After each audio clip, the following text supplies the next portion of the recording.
Um, so I'm recording. So again, if you're a student, please turn off your camera if you don't want to be recorded. Karla Diaz was born in Los Angeles. She received an MFA from the California Institute of the Arts in 2003 and a BA from California State University, Los Angeles in 1999.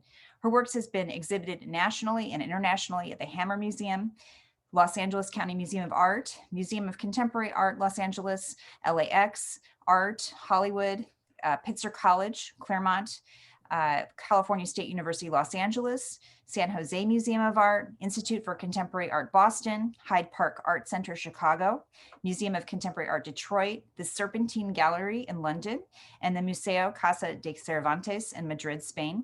She's also been the recipient of numerous grants and awards from Art Matters, New York, Tiffany Foundation, New York, City of Los Angeles, the Riverside Art Museum, Cal Arts, just tons and tons of things. She's a very distinguished colleague and somebody that I'm really pleased to have worked with at Cal State Long Beach and have learned from. Karla lives and works in Los Angeles, and I'm so honored to have her here with us today. Thank you so much for agreeing to talk to our students here at Cal State Fullerton. It's an honor to have you. Thank you so much, Mariana, for that wonderful introduction and for having me here as the first artist to do this visiting artist lecture. So I'm going to share PowerPoint and then I'm going to start talking. So just give me a second so I can share my PowerPoint, please. I'm going to go through this. Give me a second as I move my stuff. And I should also say special thanks to the Begovich for sponsoring our lecture series. Thank you. Yes, yes, Jennifer, woo-woo. So I'm so excited to be here. Okay, so I'm just gonna start off. All right, so Mariana did a little bit of my bio, so I'm gonna skip that. So I just have that. All right, so what I wanted to do is to talk to you all a little bit about my practice. My practice is multidisciplinary. And so what that means, I don't know if everybody here is from the art department or not, or just joining us from the public, but what that means essentially is that you can tap into different kinds of forms of art to make your work. And so I've been really blessed to have a background where I can tap into different things like performance and drawing and so forth, installation to incorporate in my practice. And one of those practices have been ongoing in terms of studio practice, but also a socially engaged project that has been ongoing is a project called Slanguage that started in 2021. And so I'm going to talk a little bit about that, and then I'll talk a little bit more about my recent work, which has been more drawing based. So Slanguage essentially was an arts organization, artist-run organization, and how we started that, I say we, my husband and I, Mario Barra Jr., who's also an artist, co-founder, and another artist who left the first year after he started this with us, named Juan Capistran. So we started working together, and we needed essentially a space to work. And so what we wanted to do is to start and find a place where that would be feasible and where we could. I'm sorry, is there a sound someone, or is that me? Maybe that is happening. Maybe can you please unmute yourself? Whoever is. Maybe there's somebody there. Thank you, appreciate that. So there is, anyway, so there's a space. And so we found this place in our neighborhood in Wilmington, California. I don't know if you're familiar with this area, but it's in the Bay Area of Los Angeles, in the Port of Los Angeles. And essentially, the building that you're looking at right now was our friend's building who wanted to rent it out. He owns a couple of businesses, restaurants and so forth. And this was a storefront, and it used to be a bakery before. And so essentially, he wanted someone to take over the rent, and with a lot of kind of negotiation and back and forth and, trying some begging and some negotiation, we were like, come on, let us have the space and we'll fix it up and you don't have to worry about anything. And so essentially we had a blank canvas of a space, but very much, needing to be fixed and loved and kept, right? I mean, the walls were pretty dark, if you can imagine a bakery, and when they had the oven there, the walls were very dark. And so essentially the only clean space that we had to work with was the windows, because it was a beautiful window, and it was clear kind of engagement where you can see how the works could be seen, right? There could be an engagement from audiences and people.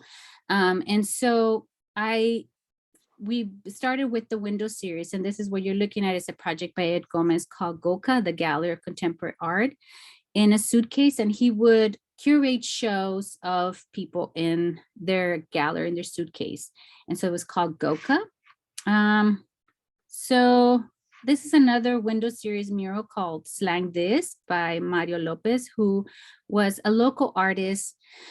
And he was more trained as a self-taught artist and a graffiti artist. And so essentially what happened after 2001, the first year when we wanted to open the space to make work and to do our own stuff as artists, is these young artists, I would say, 18 to mid 20s, started coming around from the neighborhood, and we're like, hey, what are you guys doing in there? And so essentially we were like, oh, we're making drawings, or we're doing this, blah, blah, blah. And they would say, well, can I join you? Can I do something? And so we would give them a paper, and here, go to that corner, do that, right? And so essentially providing those tools for them to be there and to make the work. We started to call those young artists and the artists in residency, right? They were like coming to the studio, and wanted to see artwork, wanted to engage in artwork. And Mario and I thought, there's a real need here, So essentially when we tell the story is that our intentionality was not to have a public space, was not to have even a community space. We wanted to have a space for us to create. And we found out that one year by doing this, that essentially we were the only art space that had been there since I don't know how many years. And so the city of Los Angeles came to us and said, we have accrued, because every time there's a new business that happens in the city, like in whatever business or organizations, they have to give a percentage to the arts. And so that was an accruement that the city had been accrued for over, I don't know how many years, that had been sort of in this big bundle of money that had been just accruing. And there had been no art spaces there in Wilmington, here in the city. And so they said, you know what, you need to, would you be able to, we can give you this money, but you need to propose something, right? Like workshops or art workshops in the studio, and develop some kind of educational programming for that, so that we can give you this money because it's there. We are surrounded by 8 major oil refineries. It's very industrial here in the city. It's a working neighborhood here. So essentially, that accrued to quite a bit of money. And I remember the representative of the city of LA came and she said, Karla, make up a proposal. What do you want to see? What do you envision? And just go, with your dream and do it big, right? However you imagine it. And I was like, okay, are you sure? And she's like, yeah. I said, okay. So I wrote it up. My first proposal was like, I want 3 buses. I want, snacks, healthy snacks for all my kids. I want blah, blah, blah. I like dreamt it up. I have a big imagination, right? So I just went wild. And she looked at the proposal. She was like, okay, like, let's come back, and like make it work. Like, and how much money do you want? I said, well, I want $2 million and blah, blah, blah. I don't know how much I put. And she said, well, we can't give you 2 million, but we can give you $1 million. And I was like, okay, yes, let's work on that. So, I mean, going from like zero money, zero budgeting that we had to make these kind of residencies with the artists and working with the local artists to having $1 million, I mean, that was really good. So, so the city funded that first, I would say like 1.5, 2 years of programming, right? And we did everything from, workshops. I'm gonna just go through some of these images, and then we can come back to if you all have questions on things. We went through workshops, to training, to this one is an image of a custom paint workshop, sneaker workshop that we did in 2009. We had the front of the studio, as you saw right, the window we made it into an exhibition space. And then the back of the studio was sort of the production space. And in that sense of production, I mean, it did become a small space, even though it like maybe for a single artist, it might have been an okay space, but you have to think this kind of production space had to serve multiple purposes, right? Because as we were leading group workshops, as we were, making shows for our own individual kind of exhibitions and things, everything had to be movable and on wheels and so forth. So definitely there was always that kind of trajectory of like, if we're making something, everything had to be like put somewhere up there, stored, or covered in something, always on wheels. Professor, Yes.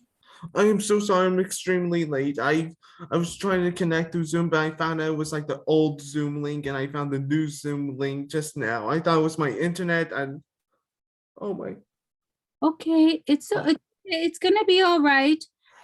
It's all right. I think Mariana, is this one of your students maybe, or I'm just doing a lecture right now? Oh, I'm Yeah. sorry about that. Um, Cody, it's okay. Right now, Karla is in the middle of her presentation. You're right on time. If you have any questions, you can just put them in the chat. Yes. okay, I'm just, it's Okay. I thought I had internet problems and It's okay. Thank you. Thank you so much. Maybe we'll take some questions afterwards, Cody. Okay.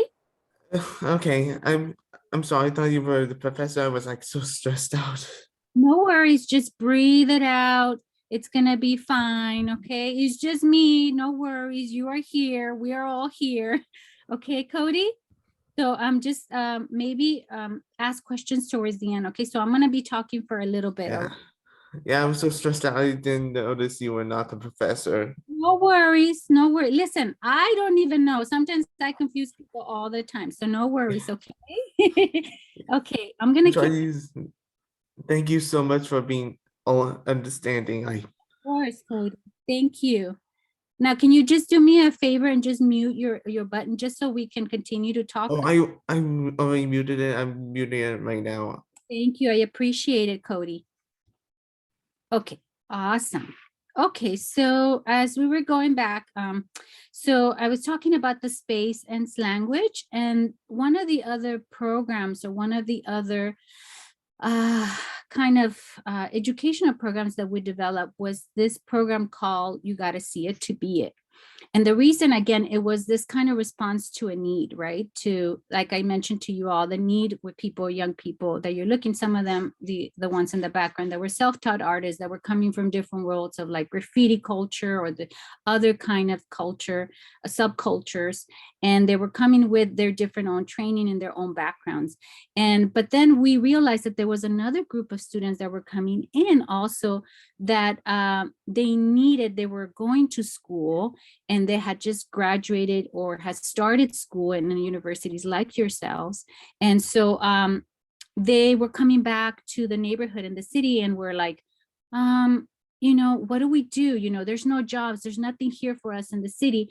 And so the intentionality behind that for them was always to leave.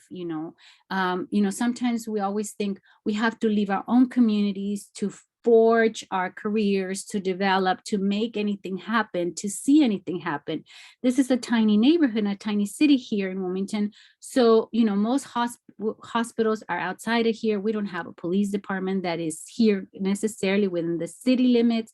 We have to go to the next by city. I mean, there's certain things that in small kind of areas that you got to always go out and get and access things, right? Accessibility. So this program, this educational program was called You Gotta See It to Be It. And it was essentially for these young people to bring, artists and lecturers and people from different worlds that are in contact with the art world in general, so that they could talk about their careers and their challenges and how they made things happen and what struggles they went through, so that we could listen to them and hopefully we will learn, right, and gauge ideas and so forth. We've had really interesting people talk. I mean, this who you're looking at is a curator from the Astrup Fearnley Museum in Norway, Gunnar Kavran, excuse me if I mispronounce his name, but along with the young artists that have been coming to the workshops locally and some of the artists that were working with us. So So this was interesting. I mean, I got to interview, Michael Govan from LACMA. I've got to interview different people through this series. And some of the artists and people who were coming to this series had actually got to get jobs, out of forging this relationship with these professionals. So that was one of the programs. Sorry, I'm gonna try to go. I can't go. So we did a lot of youth programming, and essentially I had to develop from scratch, right? So we would have these meetings and thinking tanks with everybody, my husband Mario, and some of the younger artists who were coming to the community wanted to volunteer, wanted to help us develop stuff.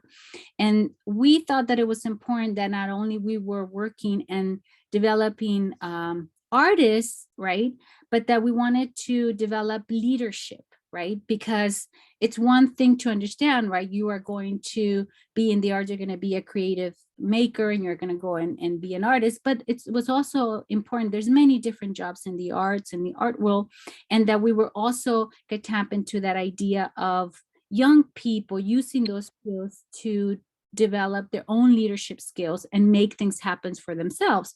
So this was Language Teen Art Council, and they essentially would develop everything from scratch, from like developing their ideas, as you see here down at the bottom, some of their note taking in the office there that we had, to like this flyer that they made called Swap Me Hustling that they made. They actually did a swap meet in the studio, in the back of the studio, and they sold their things, their arts and crafts, to fundraise for their exhibition, because they had a final exhibition there at the studio. Let me see if I can. So I'm having trouble moving this way. Okay, this one is among some of those projects is that they would work with artists in residency at the time. So we would choose, that's language, like 3 artists that we were working with that year. And we were very careful in selecting those. One of them had to be a local artist, one of them a national artist, and one an international artist. And so this artist named Sarita Dorothy, who she works a lot with the environment, and her whole kind of pedagogy is surrounding that. And so she did a green residency that we called, and she led the sculpture and gardening piece that you see here with some of the young people that were working with us. And then they actually intervene and interface with this park that was abandoned, a local park that was abandoned. I'm sorry for the little bit of a blurry picture, just the pixelation, I didn't know it was that much. But anyway, they renovated it, they painted it, and we did workshops here in the park. Language juniors also, so they were the high school students, and then we had the language juniors, which was junior high school age group, right? And so with this junior high school age group, we did educational workshops that surrounded more social justice issues, about community issues that were impacting them, right? And one of them was that I remember reading in that particular year that there was a high number of children that were with diabetes in the community, and there were, I think, one of the highest in California for obesity. And so Betty, who you see the teacher here, she led this workshop in class and workshop here about food and the social justice behind food, and how we can grow our food organically, and what kind of processed food, what kind of things have in the processing food. And so she had the kids like read cans and then do like these kind of stills with flowers and cans, and PowerPoint projected some of the food items there so that they could draw, right? So it was a drawing class, but then it was very informative about food and the food processing, the history of their food.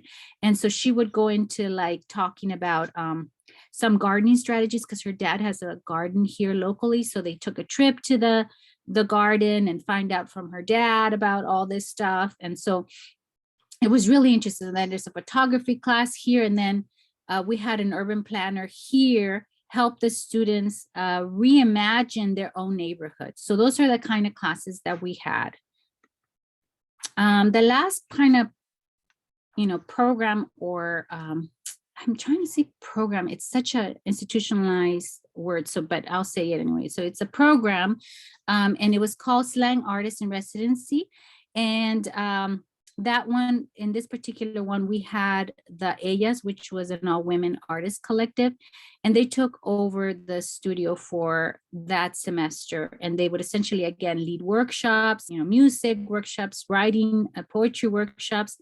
And they wanted to be, it was really key for them to be represented as women, as young women. And especially here in the community, they had been hassled a lot, and there had been like a lot of violence towards women that they had experienced. And so it was important for them to make sure that they expressed that they communicated that, and that they raise awareness against women's sexual violence. And so they did this, a couple of things in the plaza. They did a couple of, events there. This one would Take Back the Night, which happens in every different campuses, but it is to raise awareness against women's sexual violence. So this was the first one ever here in Wilmington, which I was so proud of them, that they were able to organize. And so what I started to see, when my husband started to see that there was a need again, in different generations, with different students, with different people coming into the space, there was different needs. There was a need to be represented. There was a need of awareness. There was a need to talk about that. And that you see this language here in the back. You have the workshops going up, but then you have on the wall, you have a painting that my husband Mario was working on for an exhibition. And so again, you have this multidisciplinary kind of context all the time. Okay. Let me see how much time I have. Sorry if I'm going a little bit fast. I can come back to things, and if you have questions. Okay, a little bit about language in terms of exhibitions. I'm gonna go through some of these quickly.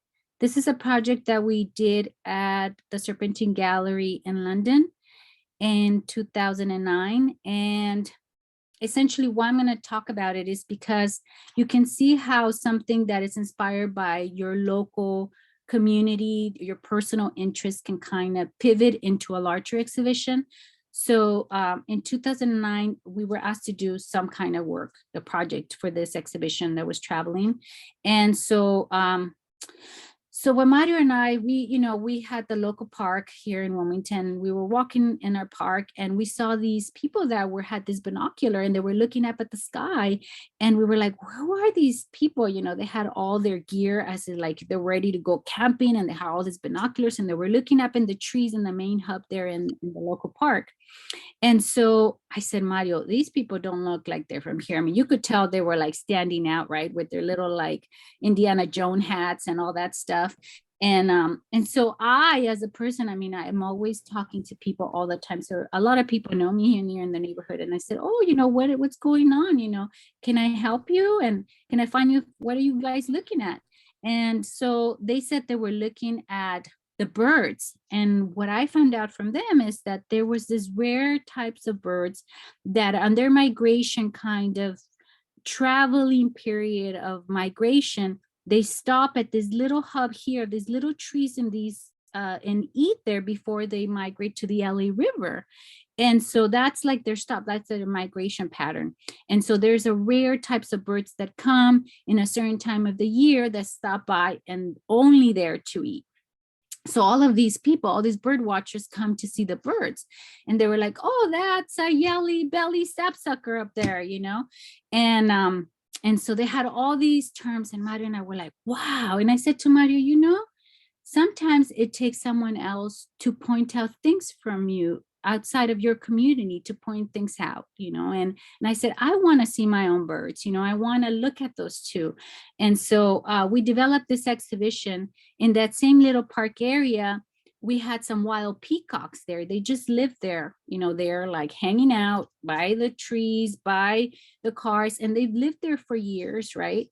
And so we call this exhibition, The Peacock Doesn't See His Own Ass, Let's Twitch Again Bird Watching in London. That's the biggest title I've ever had to deal with. It's a big title, I know. My grandmother had the saying that, when you're too proud, right, you can see what's behind you, right? You're only seeing in the front. And so there is a Spanish term. It's the peacock doesn't see its own ass. It literally translates to that.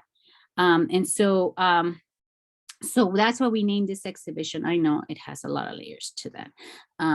But it essentially worked with the art education department at the Serpentine Gallery in London to develop a bird club, a bird club there at the Serpentine. That was our hub.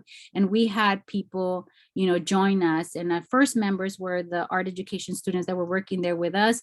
But then, Yoko Ono joined our club. So, and we had all these excursions around the city in the different museums. And we gathered those kind of artifacts and put them in the exhibition, and drawings and pictures and so forth. And then we did this mural. And this video from back at home, which I don't know if you can see a little bit, I'm sorry about that, but that's about our birds in our neighborhood. Okay, so much about this. Okay, so there is what the Made in LA Biennial that we did an exhibition in, what was it, 2012, 2002, 12, I think. The first Made in LA Biennial, we took over the old LAX Art Gallery for a 10-year anniversary. And we did an exhibition. We did so part of that was an exhibition space, as you see here, but the other space behind this, the gallery, was an active, always changing space where we would have meetings, we would have conversations, we would have visiting artist talks, we would have events that were happening at that time. And then, so I'm going to go through some of these a little bit faster just because of the timing. But this one is the Mocha Engagement Party Series. And this was in 2009 and 10, we activated the museum for 3 months. This was an all performance. This was supposed to be a performance-based, engagement. And so we had to essentially curate and develop programming and activate the museum space, the whole museum space, for 3 months. So we did 3 different performance events and exhibitions and performances here. And the young people that you saw at the first photo were these local break dancers that used to come in the neighborhood. And I kind of sponsored them and took them under my wing because one day that I walked into the studio, I saw them and I said, what are you guys doing? They were like playing their drums and they were break dancing in the middle of the street there in the little plaza in the neighborhood. And I saw them get arrested and give a ticket because they were, I guess, public display. They needed some kind of, I don't know, sign form. And I got so upset because the police were giving them tickets for just doing their dance and, performing. And so I said, you know what, you guys can use the space in the back of the studio. Just let me know when you want to come in. So for them, as we started and they would rehearse in the back of the studio. And then when we had this opportunity to engage them in the museum, I said, you guys are going to have now a big stage and a brand new stage here, and you're going to, perform now. So they were so excited that they could actually have an audience and a real stage to be able to perform. And then, so the one on the left is me and another young artist, and we did a performance about what it had to do with text and drawing and video, and it was called Dyslexicon. Okay, so not too much. I can go a little bit more on that if you like, next. I'm just gonna keep going. All right.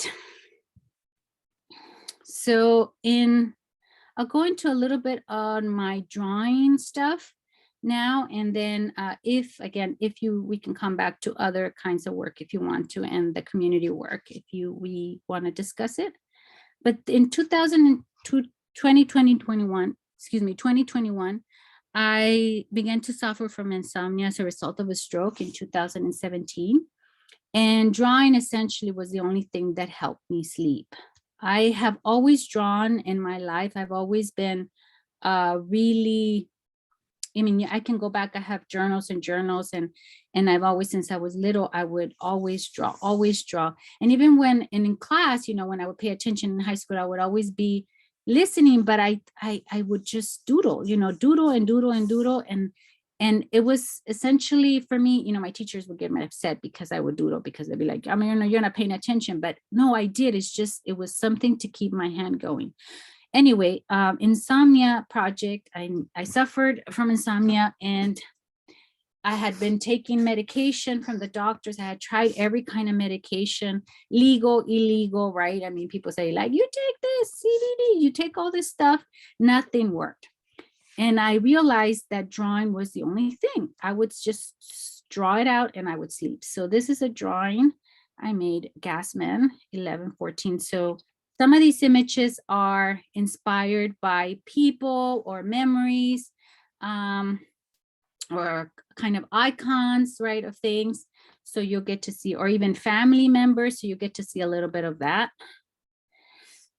And then out of this, Luis, who is the gallery owner of Luis de Jesus Gallery in LA, reached out to me because I started to, share, right, publicly. I never shared my drawings before really publicly. I mean, I always thought that was a personal kind of connection and it's just for me. But since I started sharing them, Luis approached me and he said, let's do a show together. So this is a little bit of with the exhibition from the Insomnia and the recent exhibition that happened in October. And I had about, I think 42 or 45 pieces and 5 big paintings. So I began with the smaller pieces and then some of those I selected to render into big paintings. So I'm going to go through some of these. Again, I can stop, but whichever ones we can come back to. This one, again, some of these are very personal, inspired by memory or a story. And I like to say that more than like a drawer or a painter, I'm a storyteller in general, because I love telling stories. And so there is always a story behind what I draw. Even when I doodle, I think of something and there's a story or memory that brings into place. I don't just start and just begin to doodle. So I'm not that kind. That's not my process of working. And so this story is about the story of my grandfather, who got so mad at my mom's boyfriend at the time. And they lived behind a tortilleria, but my grandfather was eating a tortilla, and he was so mad that he found my mom's boyfriend coming into the house. Then as he was exiting, he saw him and he wanted to, instead of yelling at him, he threw the tortilla at him. And it was such a fun kind of family story that we said our grandfather had a great target eye, to send this tortilla at him and hit him on the head. And it was such a fun family kind of story that I always remember my mother telling me, oh, my boyfriend never, talked to me again because, he threw that tortilla, your grandpa threw a tortilla at him and hit him, and he never wanted to talk back to me. And so this was a drawing based on that. Again, this is about memory as well. When I was young and lived in East LA, so part of my childhood, I grew up in Mexico, but second part of my childhood was in LA, and that was in East LA. And so this is about the myth of the Goodyear, that at that time there was a myth going around that, the Goodyear blimp was taken by aliens, and they would take people up and kidnap them, and that the police were in on it because there were all these young men, all these people. At the time when I was living there, it was very violent. I mean, there's certain things and stories, there's always things that happen, and violence always are happening. But I remember being specifically very violent, where there were a lot of people, my friends and things, that were just, they were missing, they went missing.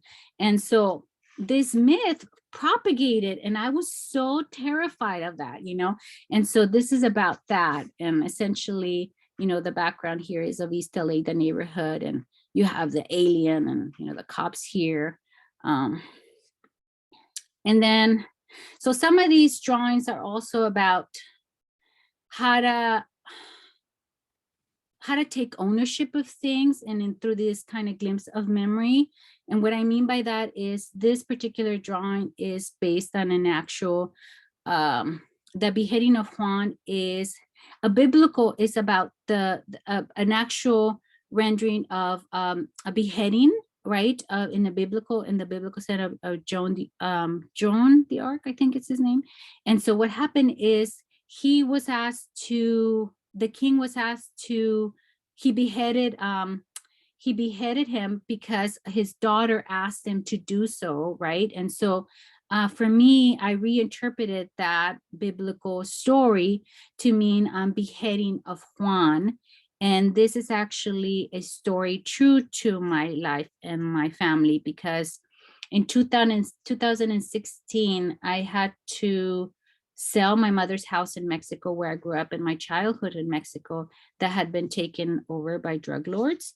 And so I had a crazy experience going back and trying to rescue some of my family's photographs and my family's kind of artifacts from there that I could save, from there. But it was also very scary because I had a limited time of being there. If anybody knew and was informed and would see me, I could be dead. And so essentially what I have here, I had to kind of approach that. I had to deal with that, right? Through this kind of reinterpretation of this particular mythology. And a lot of artists throughout the years have, made different interpretations themselves and taken on this mythical story, biblical story. Who you see here on my right is my uncle, who was also in exile and is now in exile. So I probably won't be able to ever see my uncle again because I cannot see him, with that in mind, that if they see us together, they find out, he could essentially be killed. So he's in exiled somewhere. I have no idea where. And then the head here is of one of the drug lords from the town. So it was really, for me, in this kind of stage of insomnia, it's again, dealing with those things of memory of family, right? But also ownership, right? Taking ownership of what probably you don't have control of some of these things. And some of those, unfortunately, has to do with violence, right, in our communities. Hope all that makes sense. Okay, we can talk about it. All right. So again, there is some that are more about family. So this is my aunt, based on my aunt and her watching her favorite TV show at the time, Don Francisco, which in Latinx American communities, this kind of icon character of the host is a Chilean host that had a Saturday kind of TV show, very popular. And so everybody, and if you talk to anybody who has a kind of affiliation, Latin America, Latinx communities, you tell Don Francisco, they know who he is, right? And so I really was drawn by her rollers, and that's mainly where the memory kind of surged, but also the notion of like, we have a place in like our TVs, and if you have, if you don't have a table, you can do a rascuache kind of table and make it with fountain drinks and Coca-Cola, and that's very typical of us. Like, and I remember in my family and sort of my memories of being able to makeshift things for ourselves and DIY stuff, right, like that. So I wanted to put that out there. This also was made into a bigger acrylic on canvas piece. Some of these are more about some of the photographs that I just mentioned to you all that I had gathered. So when I went and sort of stormed into my mother's and my family home that I grew up in Mexico, I could only take whatever I gathered and jumped into the room of the bedroom where my grandfather was, in his bedroom that I remember before he passed away. And I remember him having a trunk there that had all the photographs or important papers when I was a kid, and that's where I gathered. And this is one of the photos that I kind of rescued from there. And the reason why I called him the headless man is because this man here behind here, right, he didn't have, in all these pictures, there was a man and his head was chopped off. And I was like, who's this, right? And so I kept asking all my live relatives and my family and my aunt, who is this? Who is this man? That's me, the little girl here, and that's my mom, and then my cousin who has a birthday party, and my aunt and my other cousin. And so my aunt, my living aunt, she said, I don't know who that is. I can't tell. And so I've never met my father, and there's always been kind of this hidden story of, I don't know who he is, I don't know where he is. And so I am just guessing that this is my father, but I have no idea. So essentially, the question was for me, how do you draw, how do you tell us, or how do you make visible something that has been erased, right? Or has been chopped off? And Mario and I have this thing where, it's a joke between us, but we always said that our family started not Photoshop, but photo chop, right? So my mom definitely did photo chop on my dad. And we're like, how do you gather that through these memories and filters of that? Okay. This was in the LA Times, and it was about a dream that I had, that I was actually like a man. I was a man like this, and I was painting myself like a tree. And then I saw this man that used to, eat fire and throw fire through his mouth when I was a kid and growing up in the neighborhood. So this is based on a dream. This is about my mother, and I called her my sleeping beauty. And it's essentially, my mother was for 10 years, I took care of her physically, and a lot of other stuff after, not just physically, but in terms of all the stuff that is as a caregiver, and the tremendous job that is. So this one was essentially her, kind of paralleling her to the Sleeping Beauty, how she in the Disney, she's Sleeping Beauty sleeping with all these flowers, but I wanted to connect it to her. So my mother was connected to a G tube, but instead of her being connected to a G tube, I wanted to connect her to life. And so she is connected to a flower. So life and death is always parallel and such a prominent thing in our culture. And so this is her here. Okay. How are we doing on time? I think we're good. Okay, good. So it just depends on how much time you want to leave for questions. So you've got about 18 minutes left. And so if you want to leave 10 minutes for questions or 15, just be thinking about that. Okay, great. I think we're almost done. Maybe I could just answer some of the other stuff. Thank you, Mariana. So this one is called Balloon Man, and this is watercolor, ink on paper, and painting. So I did, again, I did it first in paper, and then I just did it on a canvas, and was one of the 5 pieces that I showed you earlier with the exhibition. And this was based on a dream, essentially, but also a local neighborhood man who was the balloon man. And I was so scared of the balloon man when I was a kid, because I never saw anything human, right? No eyes, no hands. He was always covered with all these balloons. And so he was kind of like this floating ghost almost, right? And so I had this image in my head when I was drawing this of the balloon man. And so I wanted to give him a direction, how do you point to how do you guide someone who, you can't see their eyes, or where to lead them. And, there is the famous yellow brick road, follow the yellow brick road, you'll find your way, right? In the Wizard of Oz. Well, we don't have a lot of yellow brick roads in LA. This is LA. So I gave him an arrow, a yellow arrow. So that's the balloon man. And then I'm just going to talk lightly, and then we can go over it. But this is about a fire in action, an apartment building that, from a memory, when I was a kid, that our building went on fire. There was a big fire, and there was a couple of children that died. Thank God my family was okay, and I rescued my sister from underneath the bed.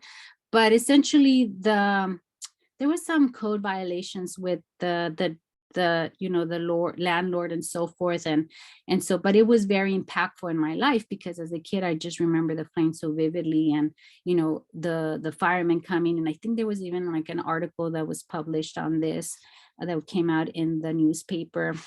So that was about that.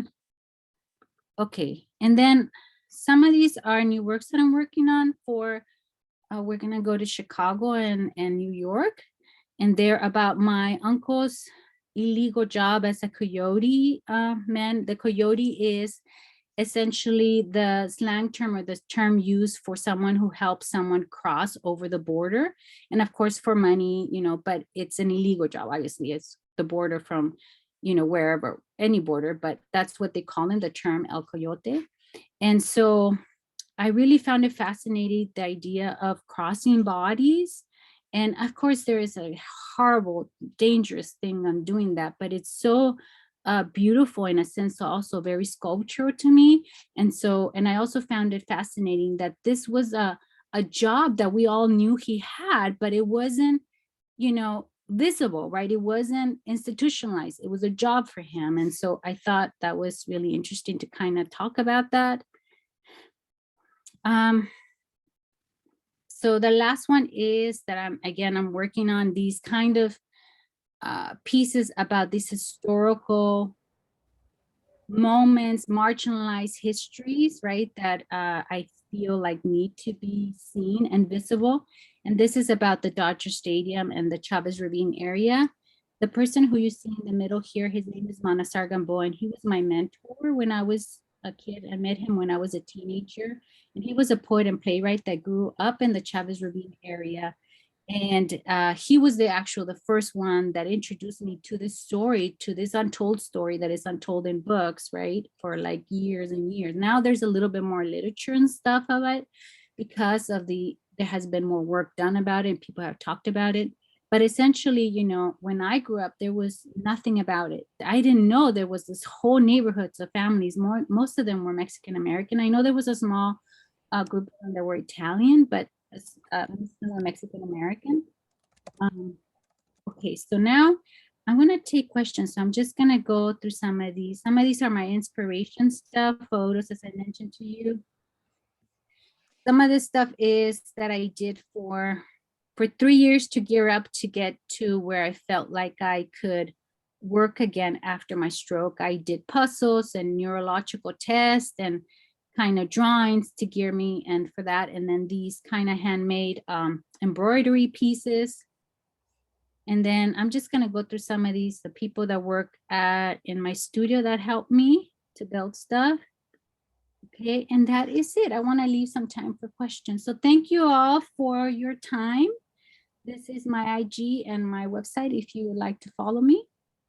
Thank you so much, Karla. I'm just going to go ahead and read some questions from the chat because the students have been really cool about putting them in, and you've got a lot. That was wonderful, though, to see the trajectory of your work. Let's start with Ivan. Does it take one night to finish one of these pieces? That's the first question. Yes. So the pieces when I was doing the insomnia pieces, those 1 to 2 nights, but most of them were one-nighters. You know, and so they would take with my insomnia. If I started like 5 o'clock in the afternoon, and then, you know, I would start like taking a little bit starting, and then it would be all into the night until like 2 or 3 o'clock in the morning or something like that. Wow, your style really evolved from that process, though. That's yes, it did. Yes. And so some of these then now, of course, I mean, I still have insomnia. You know, I told Luis, my gallerist, I'm like, Luis, now what? I can't, you know, I still have insomnia, so I gotta keep going. And he's like, yeah, keep going. I'm like, okay. Yeah, now what am I gonna do? You know? And so so now through this insomnia period, I take sometimes 2 to 3 days on a piece now and take a little bit more of that time. I think those one-nighters were so urgent, like it's almost like a Pandora box opening that would just, you know, and that's okay. Like I think some of it, depending on your process, but I think sometimes you just kind of navigate that, right? Like whatever is going on in my mind that needs that urgency to be a one-nighter, or if it needs to be 2 or 3 days, and maybe I share with people, like now I can kind of gauge a little bit more, you know? Okay, wonderful. This is the next question from Valerie. Does your vision of your drawing change, or do you stick to what you see in your mind? My vision of work. That's a great question. Yeah, sometimes it changes. You know, I'm very open to like say, hey, if this is not going the right way, and you know, sometimes it's about also the materials, like maybe the color of things, because I'm very inspired by color. I realize that I'm really good with color, and that's something that I had to come to terms with, that naturally I'm a good person that I can put color together. So if I'm inspired by a color and I have thought of something else, then I'll just go with it. You know, if I make mistakes, I'm like, go with it, you know, go with it. And so I very much, it could shift directions, but I like telling a story. So whatever is driving the story, I won't, and I can add to that story, right? I can add people, I can add characters, I can add things to that, but it won't, I would just add it. It won't deviate completely, like completely change the story. If I completely change the story, it's a whole different drawing, and that's fine. I have to say we've been using, or I've been using your images to do VTS with my classes this week, and they work so well because of that strong narrative storytelling element in your work. The students could talk about the work for a long time, or they can, because there's so many wonderful narrative elements. They're very successful, I think, in that way. Let's see, this one is from Sharon. What's your favorite medium to use? And are there any other mediums you'd like to get into that you haven't yet? Well, so right now, I think my favorite has been, drawing and painting. That's my favorite. You know, I- I've worked with a little bit of photograph and video, and like I said, performance, and the socially engaged projects that you saw. I think I've done socially engaged projects for like over 20 some years, so much that I think I know and I can do it, but there's a joy that I find in color and painting that I think it's very special to me, and in a personal way, because I think I connect to a lot of things. I connect, I think, color to my history, to memory, to my stories, and to connect it to different aspects where I think the other kind of forms or genres don't necessarily have too much enthusiasm for me. They're like, okay, but what about the color? What about this, right? And I remember always coming back to that, like, to that painting and drawing and color specifically, because I don't just do, like pencil drawings. I like color. So hopefully that answers your question. Yeah, Kristen's question is pretty much piggybacking on that one. And it says, you mentioned that artwork helped with your insomnia. Is watercolor and ink, are they your favorite mediums, or was it just the medium that you used to help with your insomnia because it was therapeutic for you? Which you sort of already answered, that painting seems like it's very therapeutic for you. Yes, and I like working with acrylic specifically, acrylic and watercolor. Oil, I've worked with oil before. It's very trickier for me because and I think also the aesthetic of it, I like the sort of blurriness. I like the sort of diluting of things, you know what I mean? Because it is entering that space of memory, of imagination, of, not being completely set, but sort of in progress, and emerging with other things, right? And I like, so sometimes, the young lady that you saw that came and helped me with the background of the painting, some of the artists that come in my studio and sort of assist me in some things, they come with a very set things in their training of school, which is great too, that they have that background. But I have to kind of deinstitutionalize them. I have to say, make a mess, spray it, throw it around, like splash it more, but it's going through this stuff, don't care, splash it more, and so they're all of a sudden, we're like dancing and throwing things around and splashing and doing all, and they're having so much fun, but they're like, oh, I don't know if my professor will like this, because they want it to be really well said, really, I'm like, no, dilute it more. And so so it's so interesting, because I had to, in this kind, especially with this last show, I had to do a lot of that, kind of training with the artists that were coming. And they have, some of them have some skill. There are different levels of skills, but I had to tell them, okay, let me test you on this. How would you approach this? And so they would do some testers, and we would be like, I don't like that, it's too straight, and mess it up more. And so it's really interesting, that approach, I think, and that I can't do that, or I feel I can't personally do that with other, like oil, right? Or using oil. Wonderful. This is from Asuswenya. How do you overcome artist block, whether it's starting your individual work or as a group with the younger artists in language? Well, so being, yeah, I continue to do this kind of work. So sometimes we do exhibitions, and we are gearing up for a big exhibition here in the fall for language, with working with artists and developing programming in another space, right? Not in our own space, studio space. But I feel like a grandmother. I've had like 3 or 4 generations of people through language that are active thinkers and artists in their own right, have kids, are doing their own things. And I connect with them through a mentorship, but it's more selective mentorship, where it's, I can have conversations with them and suggest things for them, or whatever we're working on, this partnership or exhibitions like this, if we have a culminating exhibition with language.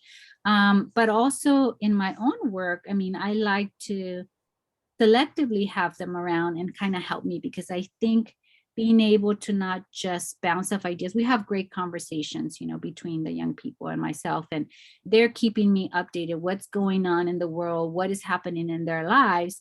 And I think this exchange really gravitates to this notion that I'm telling you about, creating through and sharing and exchanging your stories and finding that space to do so, right? Some artists like to work in isolation, and I know that in my insomnia periods, like I had, because I'm at home and in the middle of the night I'm here by myself, and that's great to have that. But I think I'm such a social person because, like I said, with my kind of background and this kind of moving of socially engaged practice, that I like to also have that and continue to have that in my studio. So yeah, they do help me in that selective way, and I think um it does feed off some way. I mean, they point to things and they say, for instance, what it reminds them. Oh, that reminds me of when my dad did this, or that's great that you're painting that. I remember having a Pikachu when I was a kid, and then my brother stole it, and we create a kind of community in that storytelling word where we're painting and we're just painting and getting these things done. Yeah, you're such a wonderful example of an artist who's fully integrated their teaching in the practice, and that you have such a wonderful relationship with the world and your creative process that's open and inclusive. And it's just so inspiring to me as an artist and an educator. And so I'm really glad that you came to talk to all of the art educators in our program, and then also all of the credential students, because I think that's something that a lot of artists fear, is that they're going to have to give something up if they become a teacher. And I think you're such a prime example of somebody who's gained so much from that exchange. And it's made your work just richer and richer as you have progressed through life. I mean, your show at Luis de Jesus was really a triumph, and I've watched your style progress now, and it's always interesting, the choices that you make, the decisions you make, and it is very fluid. I mean, and there is a real energy in your work that is just, I've long used it for VTS in my classes, so I'm excited to hear you talk about it. And it's wonderful to hear that so much of it is inspired by the students themselves. We have so many questions, and we're definitely not going to get through all of them, so I'm going to apologize to the students, but I'll send you all of them if you'd like to see them. And then I want to encourage all the students to, if you want to send Karla a thank you, is to contact her. You can use that contact that she put on the screen, and you can also ask her your question if you'd like to individually, if she didn't get a chance to answer it. I don't want to bombard her with all of the questions. So you guys asked wonderful questions, though, I have to say. I'm going to ask one final question and sort of preempt my students here, which is if you had one piece of advice to give to your younger self, and imagine you're in the audience right now, what would it be? A message, you said? Yeah, it's sort of a piece of advice to a younger person who might be in school right now, or imagine yourself at this age, and would you some piece of advice for them? I mean, I think it's listening to yourself and doing what you want to do ultimately, and I think not letting anything sort of hinder you or stop you from that. I think one of the things that I learned through this process, I mean, part of it was, yes, have to go through this kind of health issue to do the last exhibition that I did, and all this stuff that I had to do to kind of do that. But I don't want it to be focused more on like, that had to happen to have this kind of, breakthrough. I think it's about listening to whatever you're going through, or challenges or things that you're going through. It's like listening to yourself, and if you want to draw cats, if you want to just wear all black, wear black, and I think that insomnia space, that's what I learned from it. Like I'm a very critical, self-critical person. I think we all have that as artists and educators and people who were like, we have two little people talking and the critic is always there. No, don't do that. Don't stop that and stop that. And so I had that in that insomnia period, and I had to say to them, get out of here. Like, go away. There's no room for you here. Like, if I'm going to draw an alien because I want to draw an alien and I don't know what it's happening. That's what I'm telling you. And this color reminds me of, my heart, and that's what it's going to be. And so letting that space, I think that, and that was such a joyful thing, Mariana, and probably understand this, because as you become into your professional worlds and you create so much and people are telling you what to do and this way and that way, I think sometimes having that space where it's uninhibited, it's on, no critics there, no self-reflection, and doing and listening to yourself is the best. And I hope that inspires for students to, if they want to develop something, if they want to design something, if they want to start their own companies, their own nonprofits, to really go for it, and I think you learn through that. You learn through the challenges, through the failure, through the process, through the traumas, through the health problems. I think that's the major kind of steps on that I had in this journey, that you're able to do, especially as people of color, as women, as marginalized stories, that we're not able to create those spaces for ourselves. It's so important, because we're always having to fight so many kind of different level of things, right? So get the critic out of there and just do you. That's my main sort of advice. Thank you so much. That was a wonderful thing to end on. I appreciate you being here so much. And thank you to all of the people in the audience who came. And thank you to the Begovich for sponsoring our lecture here today.